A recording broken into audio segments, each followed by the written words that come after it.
Kung naghahanap kayo ngayong summer ng maliliguan, dito po kayo sa amin sa Del Rosario, Chaong, Quezon. Kayang-kayang abutin ang inyong sasakyan, kayang-kayang pumasok dito. Maganda po ang daan. Ito, maraming pumupunta rito ngayon. Mayroon ditong pumuntang 2, 4, 6, 6 na nakamotor. I put my armor on, I'll show you that.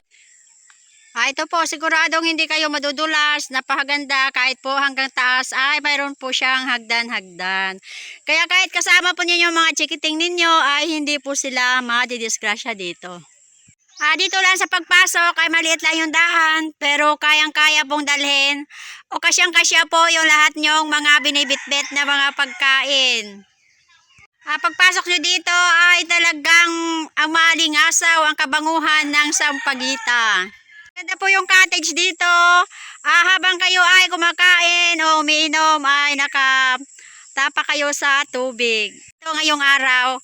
Ngayon po hindi pa po masyado maraming tao kasi ay kakaunti pa po. Ito ay sa mga dadami ang tao dito mga sa Friday. Galing pa ho kami ng Cavite. Tatanungin natin kung saan sila galing. Kuya, saan po kayo galing? May Cavite pa po. Sa Cavite. Opo. Oh, yan. Kayo ang makapagpatunay. Napakaganda at napakasarap dito sa Del Rosario, Maligo. Black to la 13.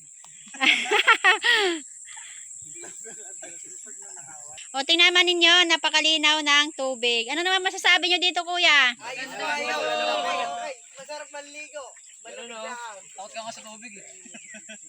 Ano pa inaantay nyo?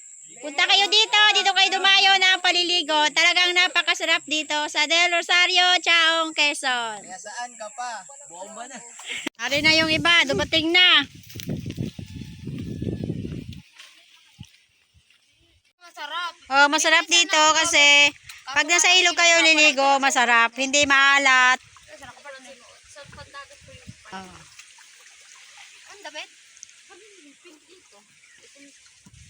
May nakahanda na rin dito ihawan, mga mamis.